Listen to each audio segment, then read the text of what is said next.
Guys, Craig with JS Racing Products. Wanted to do a updated video on the Porsche. I haven't been putting a lot up lately about it. Just been really busy with a lot of other projects. But basically, those of you who've been following me for a long time, I appreciate you being subscribers. But those of you that are new, I'll get you kind of caught up. What we got here is I've been playing with these LS motors for quite a few years now, and I had a 71 Datsun with a stock bottom 4.8 that ran 880s in a quarter mile in street trim, 153 mile an hour. I had a Malibu, 78 Malibu with a stock bottom 6 liter that went 9.1s at 147, and that weighed 4,000 pounds with driver in it. So that that's all of 1,000 to 1,100 flywheel horsepower there. And then I wanted to build something small and light again, like the Datsun was, but keep it all stock. The Datsun and the Malibu were both stock bottom, but they both had either slightly worked or the better flowing heads, at least from the factory. For example, the Malibu was a set of 799 heads off of an L33 aluminum 5.3. Those heads were stock other than valve train, and in the Datsun's case, that was actually a set of port and polished aftermarket those stock heads that were ported and polished with bigger valves and valve train.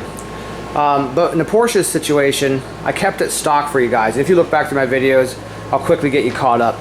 We started out with a completely bone stock 5.3 in every way, other than valve train. When I mean valve train, it had a set of drop-in valve springs, and that was it. And we started with a 76 millimeter turbo and just straight pump gas, and we ended up getting this thing to run 990s like that. Then I stuck a 6 liter, I'm sorry, then I stuck a 78, no, what did I do next? Oh, methanol. I stuck the methanol injection on it, dropped it even lower. We upgraded to a 78 millimeter turbo, dropped it even lower.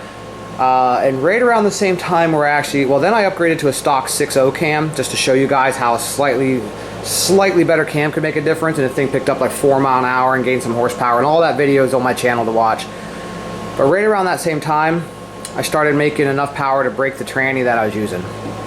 And unfortunately, I struggled for a month and a half keeping a transmission in the car because I'm not pointing fingers at tranny builders or anything like that, so I'm not going to name names, but whatever it was, the gremlins were on my side. We've all been there, and the gremlins were keeping me from having a tranny that stayed together more than a couple passes.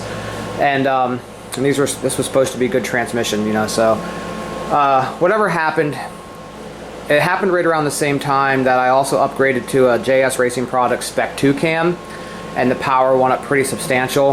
We got her on the dyno, and as you guys can see in the previous video, I don't know if I've posted that yet. I gotta get it up if I haven't.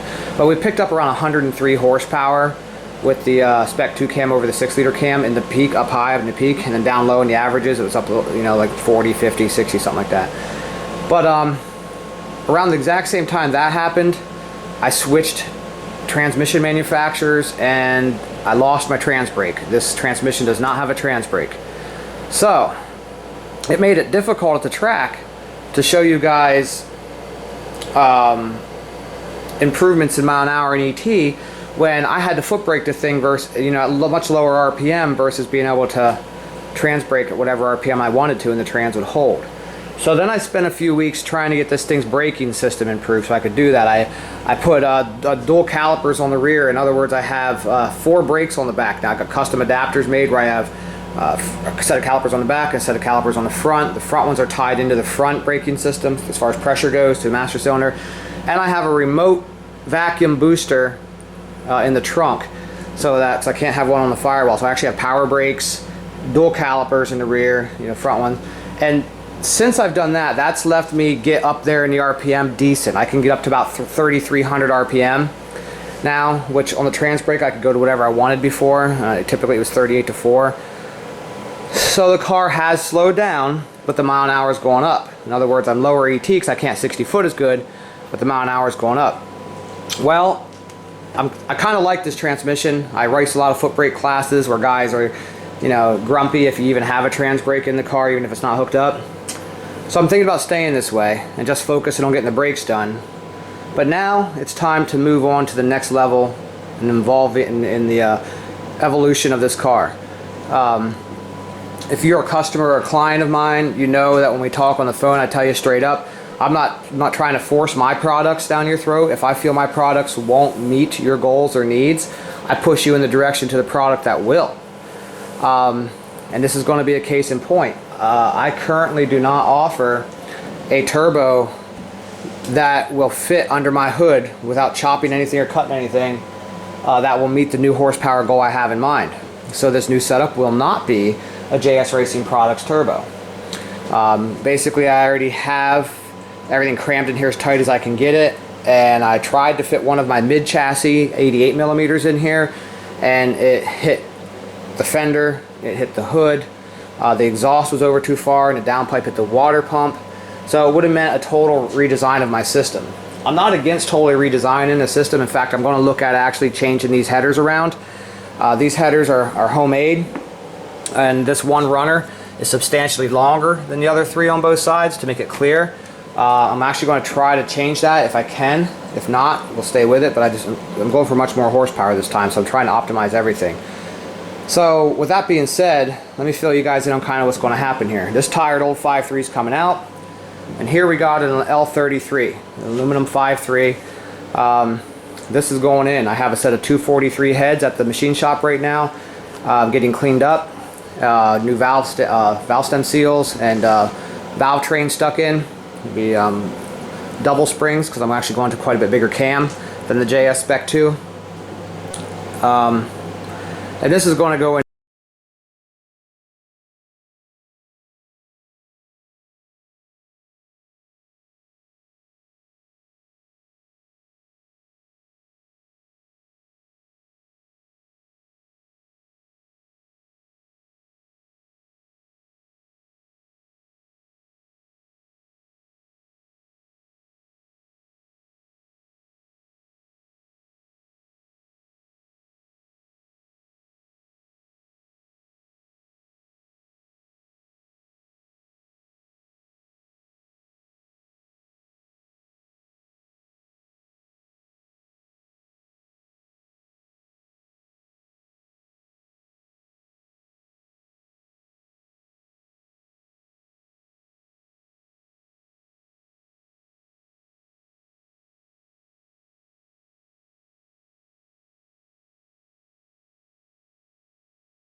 Guys, very miniature update here, not a whole lot going on. Pretty much, like I said, I wanted to decide if I thought these headers were going to hold me back or not, and what else I might be able to fit in there. So I've got the stock manifold off, not stock, the homemade one off. As you see, part of the issue really is the steering shaft here. It has to go down at an angle, really close to the head. We've got to worry about spark plug wires, and then the master cylinder as well.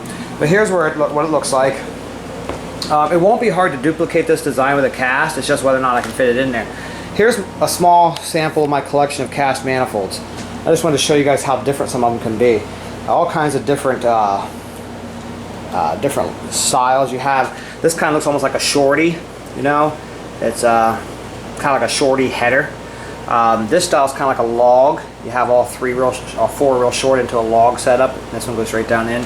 Another type of log, another type of shorty, another type of shorty, and then, you know, they also have different different diameter main logs down here. Like this one's a pretty beefy log, where if you look at this one here, it's actually pretty scrawny.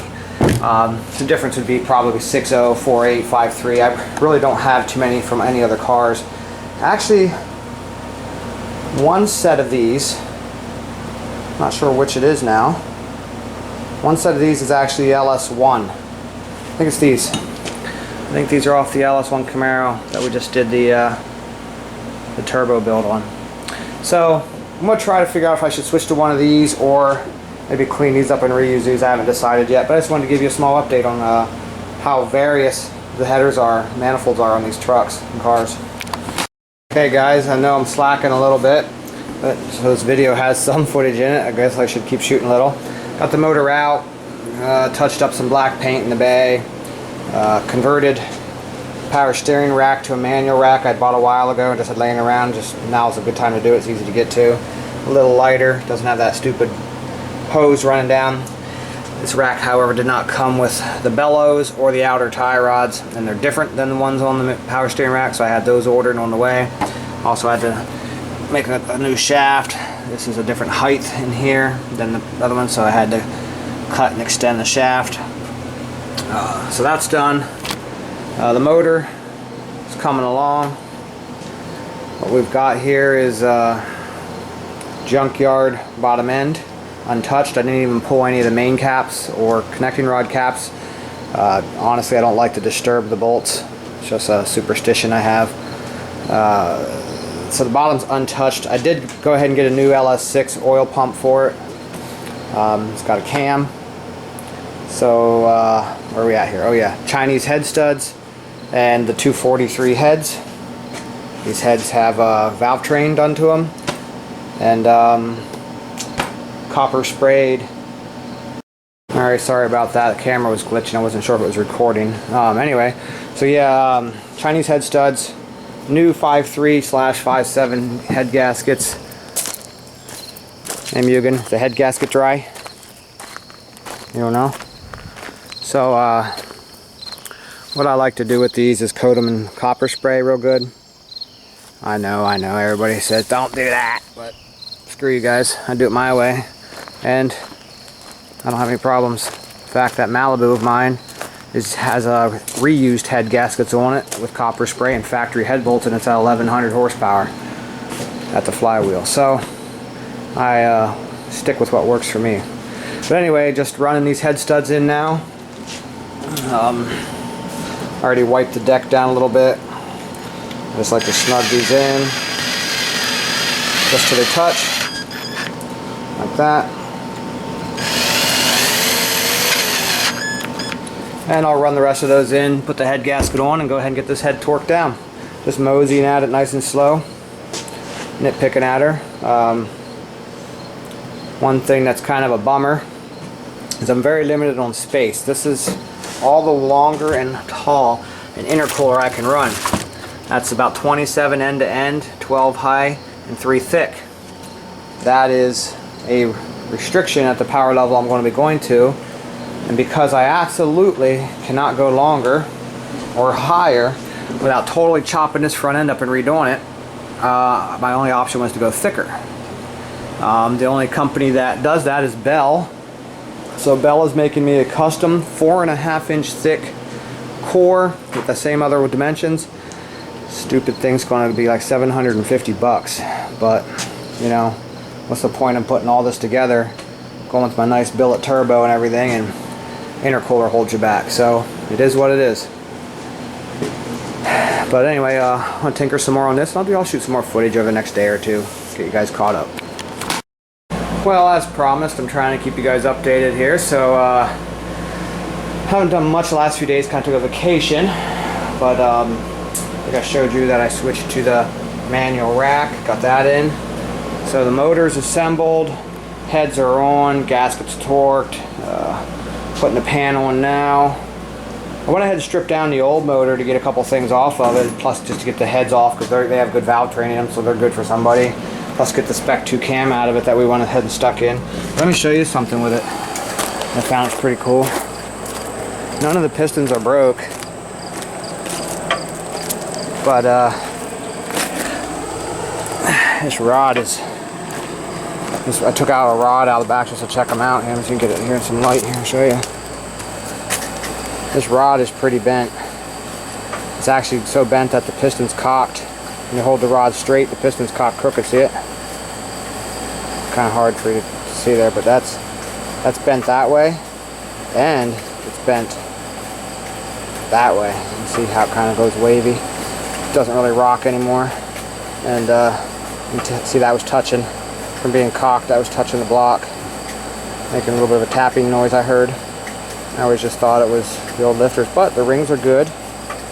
Pistons look good otherwise. No cracked ring lands or anything, so bearings are good. Little shiny spot there, but yep, all 8 rods bent, all 8 of them. So these are the what I call I-beam rods, but everybody else, and I guess the true way to call them is LS1 style. So you see I was past their limit. And you all been following and see what I've been running in the quarter mile. 3,000 pound car, because you know obviously the weight of the car affects the rods. A lighter car would be less stressful at the same horsepower level. So now you know 3,000 pound car will bend the rods when you start getting down to the mid 9s. Alright, so I'm going to try to get this motor stuck in today. No reason why I can't. I'm just getting back off vacation, so feeling a little lazy. Get the pan on here, get her buckled down, and get her set up on the hoist here, and mosey her in the car and get her torqued down. Intercooler should be here any day. So in all reality, I should have this thing running within the next few days. But with all the drastic changes, it'll probably take me a bit to get the tune resorted. So, alright guys, I'll pick up with some more footage then. Well, I got the motor in. While it's sitting in here, I want to go ahead and put some light on it. I've had quite a few people ask me how you get a LS motor into a Porsche 944. So I'm going to try to shed some light on how well it actually fits. So here you can see pedestal mounts. They bolt to the block.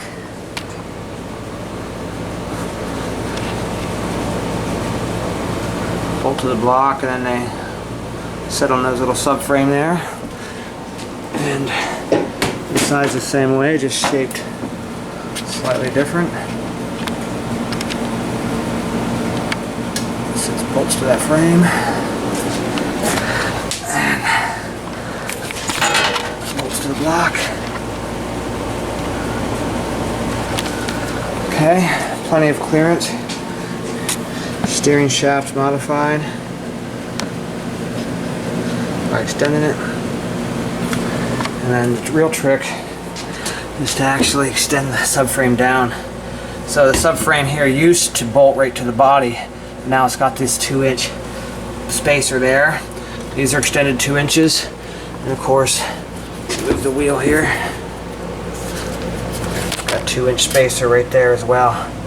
So basically lowering the entire subframe of the vehicle down 2 inches. And then of course extending the sway bar mount points and the steering shaft accordingly. As you can see the welded in piece there. So yeah, there's plenty of room. The real thing, I should have probably done some more video with it out. The real thing is to get the tunnel opened up for the tranny. And that requires some metal work, cutting it out and making some metal work, but yep, she's in. Manual rack is on, waiting for the outer tie rod ends, so different. So 100 pounds lighter, well they say 90 something. 90 something pounds lighter, so probably between the power steering rack and the aluminum 5.3, I've probably taken 100 pounds off the nose. I know the suspension definitely sits higher before I put it up in the air here with the jacks.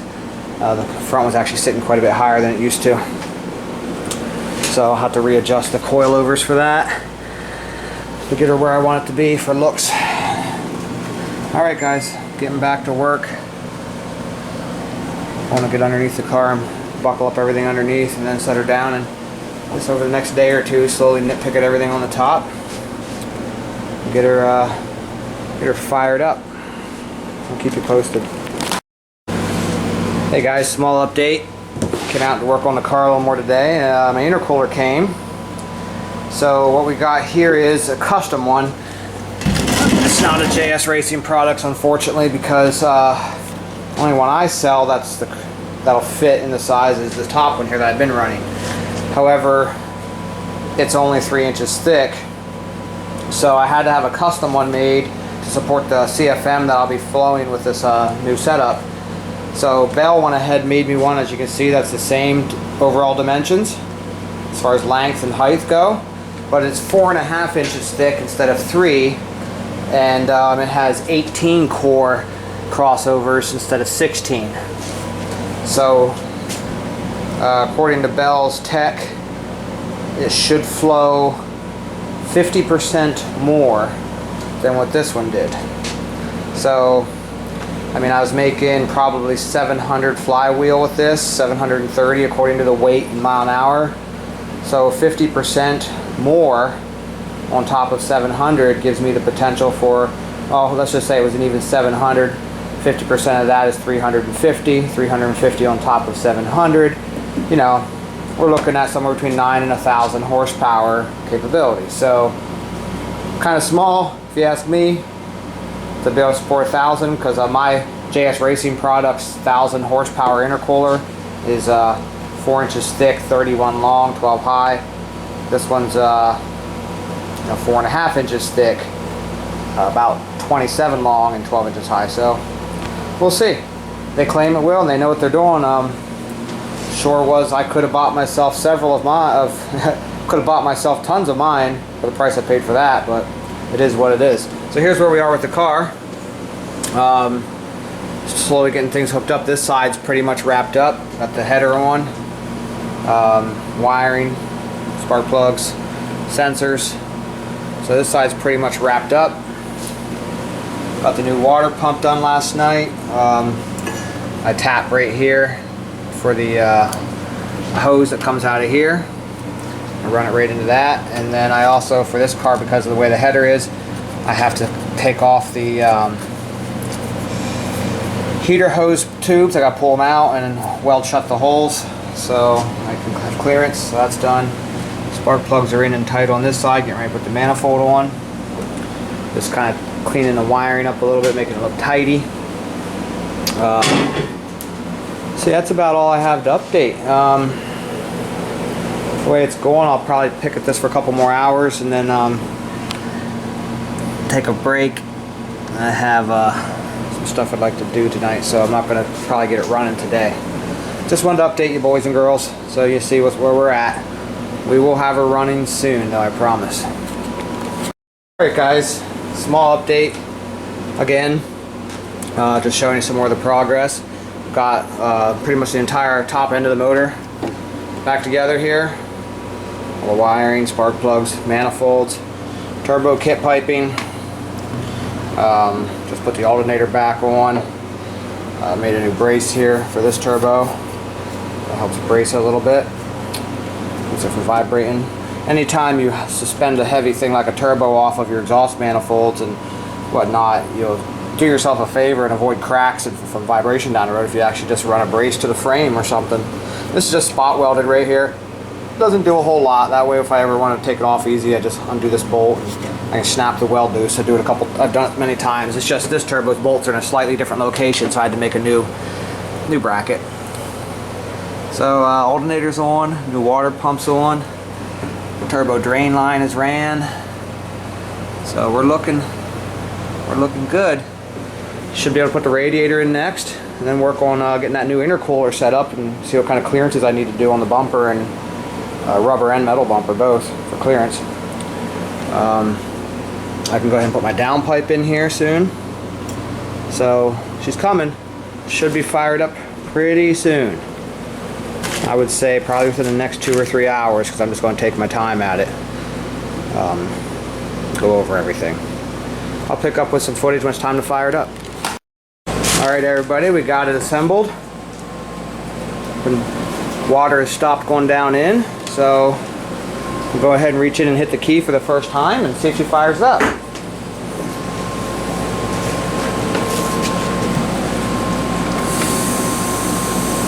Fuel pump runs. And she popped right off.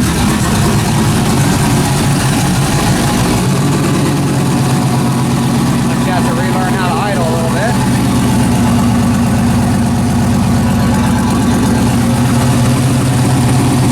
So I'll run it, get her up to temp a couple times, and check for leaks, check the oil pressure and all that, and a couple more things I got to finish up with her. Ready to go do